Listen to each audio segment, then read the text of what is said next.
Welcome back to episode 23. This week's episode is brought to you by my ebook, Planning a Lap of Australia. It has 17 chapters. It has packing tips, rig setup, itinerary planning, budget tools, pet advice, and much more. The 5 printable checklists also comes with the all-around Oz TrackMate. It's your AI-powered co-pilot for planning a big lap, helping with routes, budget, campgrounds, and much more. And that's completely free with the ebook. Today we're diving into one of the biggest decisions you'll face before you hit the road, and that is, do you sell your home or do you rent it out? And that question dives a bit deeper than just from the monetary point of view. It's about the freedom when you're on the road. It can also mean the security, and it also can mean the peace of mind that you'll have when you're on the road as well. We've done several things in the last 2 years since we hit the road, and I'll delve into those toward the end of the podcast, so stay tuned to find out what we've done and how we've handled that. But for now, let's just dive into the options that you might have. Bit of a disclaimer here, there's no one size fits all. Everyone's different. Everyone's situation is totally different. So what might work for you might not work for the next person, or what might work for us might not work for you either. Here's a few considerations that you might want to think about before you make a decision. First of all, that your home is likely your most biggest asset. Sure, we have other different assets, maybe if you have investments and superannuation, if you're sort of in the grey nomad era. But if you're a family, that can be a bit of a tricky question. And for many people, this decision alone is what keeps them stuck in that planning mode. So you go over and over and over some scenarios and you actually don't make any progress. So hopefully this podcast episode will shed some light on some more considerations and more questions that you could ask yourself. If you're heading into retirement, you might be worried about what happens if I sell. We have come across some people on the road that have sold, then they've finished their laps or travelling Australia full time, and they completely regret it because they can't get back into the market. Their money or their investments haven't actually caught up with the market. And we've seen in many capital cities and rural areas since COVID that property has just gone through the roof. And a lot of people are finding it very difficult to get into the market now. So maybe that is one consideration that you can take on board. If you know that you're never going to go back to that area again, or you don't want to live in that area again, perhaps you could rent it out for 6 months until you decide. Or perhaps you already know that, no, I'm not going to live here anymore. Part of exploring Australia is going to be exploring where we're going to be able to live when we pull up stumps. So that could work for you as well. And if you've got a family with kids, I totally get that. You might be scared of being a bit reckless with your family home and maybe the equity that you've built in your home since you've bought it. One thing to think about is if you are selling up to fund your trip, then what will happen at the end? How will you live? Where will you live? How will you get back into the market? Is it possible to get back into the market when all your equity is eaten up by your travels? That's another question that you could ask as well. And if you're solo, if you're doing this alone, maybe it could be a bit of a safety net for you just to keep your home. Well, as is for all of us, it is a safety net. You have a home base to go back to, and you're quite happy doing that. So maybe you've worked, you've had investments that you can sell, but you still have a home base.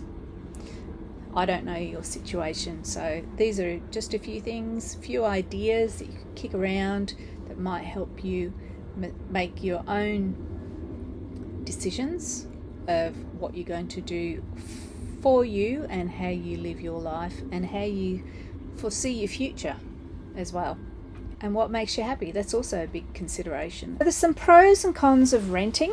It turns into an investment property from being your principal place of residence into an investment property when you start deciding to rent. It can be a safety net, which is a good thing. You've always got somewhere to go back to, and the rental income could help cover your costs, whether it's the cost of your mortgage if you still have one, or whether it's the cost of travelling Australia. Everyone's situation is very different.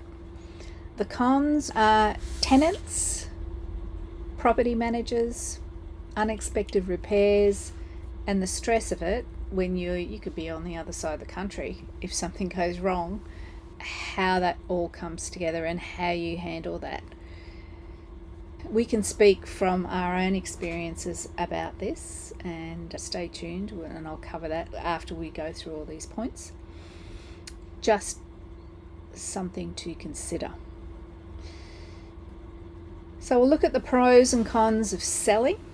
The pros are the freedom from the admin, the stress from all the repairs if anything goes wrong, you've got the money in the bank, and it's a really simplified lifestyle. You also can feel like you're having a fresh start on life. You've drawn a line in the sand, everything's behind you in the rearview mirror, and now it's just about what's in front of you. So that can be really liberating for some people as well. And the cons to that is you've got no fixed base, which also could be a pro, and the risk of being priced out of the housing market changes. You probably will find you'll get a lot of pressure from your family and friends with lots of different advice. That can set you back a bit. It kind of feels like burning the lifeboat. So it's exciting, but it's also scary. And like I mentioned before, we have met several people that have sold everything. Now they have to stop travelling for whatever reasons. They've run out of money, it could be a health issue.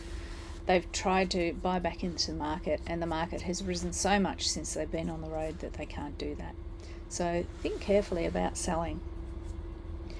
And then there's the emotional side of the decision. And so it's not just about the numbers, it's about the fear of it as well. It can be fear of missing out. If I sell, could I buy something better? If I sell, am I missing out on a different state or a different lifestyle? It could also be about the freedom for you, having that line in the sand, having the past life that you've led in your rear vision mirror. So think carefully about that. It could be also that you're thinking, I just want to hit the road with 100% confidence, no stress and no second guessing. But you've also got to think about in a year's time, 2 years' time, however long you think you're going to be on the road for, doing your big lap, is what if I regret it later? What if something changes? But there again, what if it doesn't?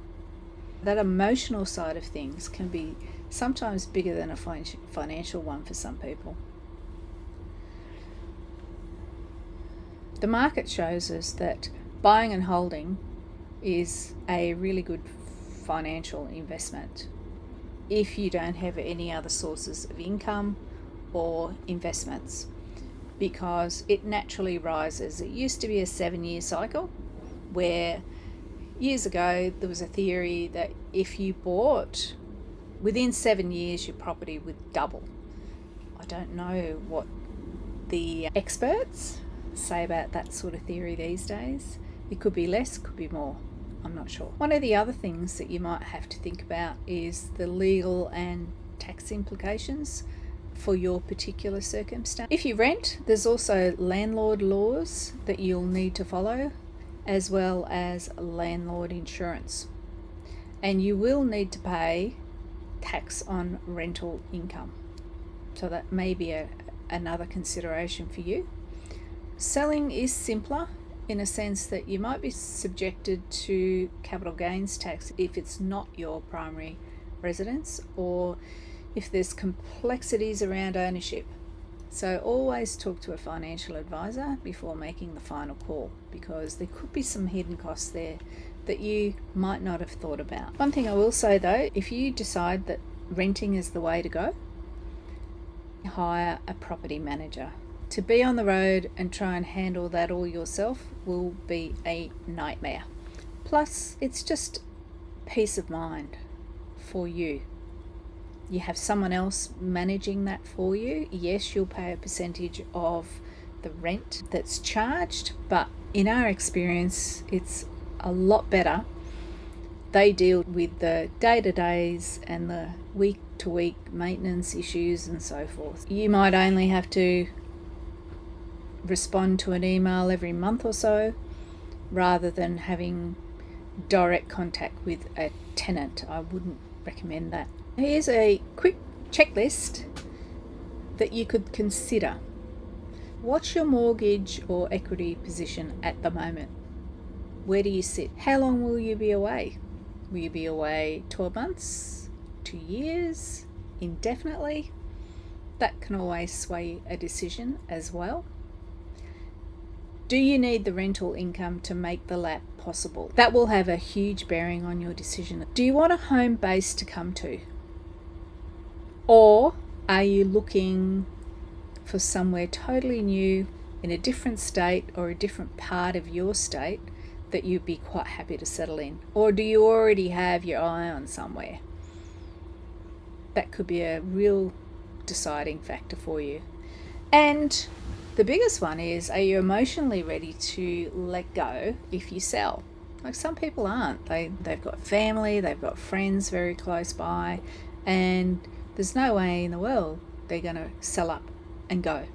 They're quite happy to rent their house out, and that's fine if that's you. Whatever works. What we did, we always planned to travel Australia. If you haven't heard our story, just very quickly, we decided that we were going to stop work, travel overseas for 3 or 4 years in various different countries, and then come back and do the lap of Australia, or 2 or 5, whatever.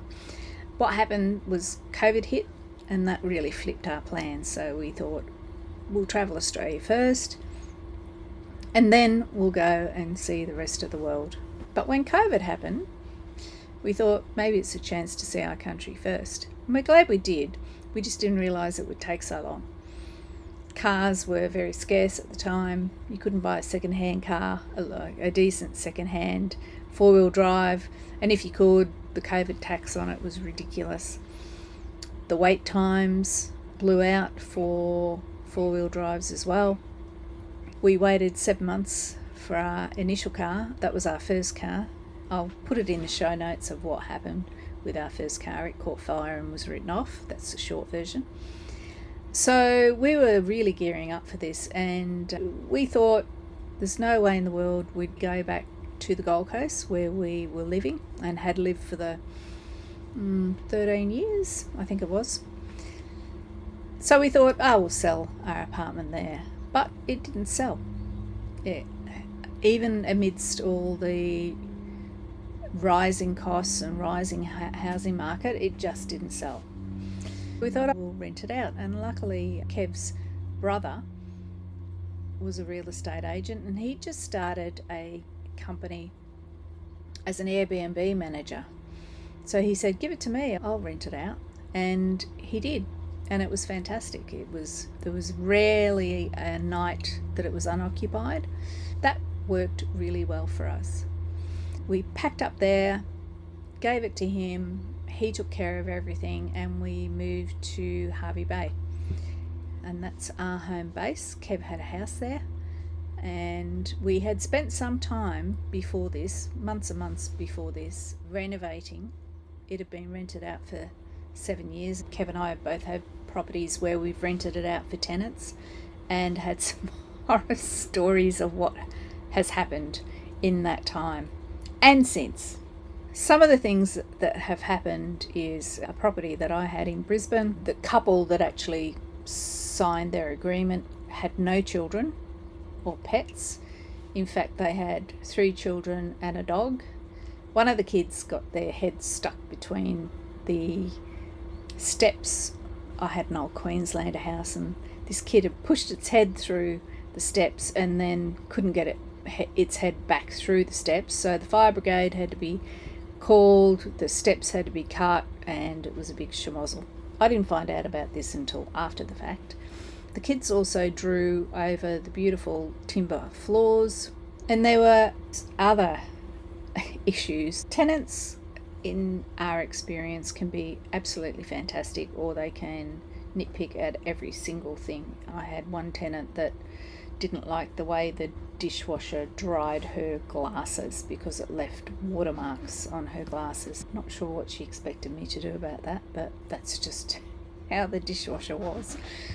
Other issues we've had is when we decided to hit the road, we also Airbnb'd the house in Hervey Bay, and that proved to be an absolute nightmare because it's a larger house, and while there were never any parties there that we knew about, what we did find out after the fact was people that had rented it, and they rented it from week to week, and after 3 weeks we thought, something's going on here, it's a bit dodgy.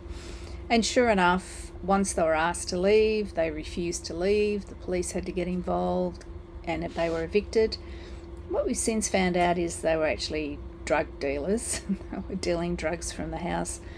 They had 4 large dogs and 2 pups, and the brand new carpets that we'd laid before we left were completely destroyed by these dogs, which they weren't supposed to have inside the house anyway, but they took no notice of that rule. If they're dealing drugs, they're not going to be bothered, are they? They're just a few horror stories from our experience, but there's also a good side of that. We had some fantastic tenants as well. So you take the good with the bad. The other thing that happened was, we're not sure where we were in Australia. We get a phone call from Kev's brother, and he said one of the guys that he knows who's a real estate agent was asking, did he know of anyone that wanted to sell a unit in Surfers Paradise? Long story short, this guy reckoned he could sell it for us at a good price. So we said, okay, if you reckon you can do that, bring us a contract. And about 3 or 4 months later, he did that. It was for substantially more than what we thought we'd missed out on 12 months prior. Even if you decide that you're going to rent your property out, someone might come along and make you a really good offer. So that's something else that you can consider as well. Darwin, last year, we get a phone call from our property manager saying that there was a leak in the ensuite. We get a quote from a tradie. He went round, assessed it, had a look at it, and he reckoned to fix the shower where the leak was coming from was going to cost us 10 grand. We're like, yeah, I don't think so. Because just before we left, we renovated the main bathroom in the property, and it didn't cost us anywhere near $10,000. What we did plan to do was come across into Queensland and then go down outback Queensland, down the inside of the Queensland border. We decided to go back to Hervey Bay, renovate the ensuite, and yes, we did save a lot of money doing it ourselves. We found a fantastic tradie there that did most of the work. Those sorts of things do happen, where you have to make a decision on the road what you're going to do, what suits you at the time. They're just a few things to consider. If you're going to hang on to your house and there's some maintenance issues before you leave, address them before you go, because you just never know what's going to happen while you're on the road. And what you want is, you're setting off for this fantastic lifestyle. You don't want all the hassles of that day-to-day. You're getting away from the 9-to-5 grind and making all those sorts of decisions about maintenance and all that sort of stuff. You want to go out, see Australia and enjoy yourself. You don't want to be stuck with making those big decisions when you're on the road. Address all those maintenance issues before you go, if there is any, If not, then that's fine. If you're in a new property and you know that everything's hunky-dory, you don't have to worry about it. So that's our story. Whether you're going to sell or whether you're going to rent, don't let that decision hold you back. Use this podcast and the ideas and the hints and tips that I've shared with you today and spend some time thinking about it. Devote a night or two or a weekend to really working out what you're going to do that suits you and your family. Like I've said, there's no cookie cutter experience for everyone here. It just matters what works for you and what's best for you and your family. I hope that's helped you today. Let me know in the comments what you've decided to do, and hopefully we'll see you out there on the road.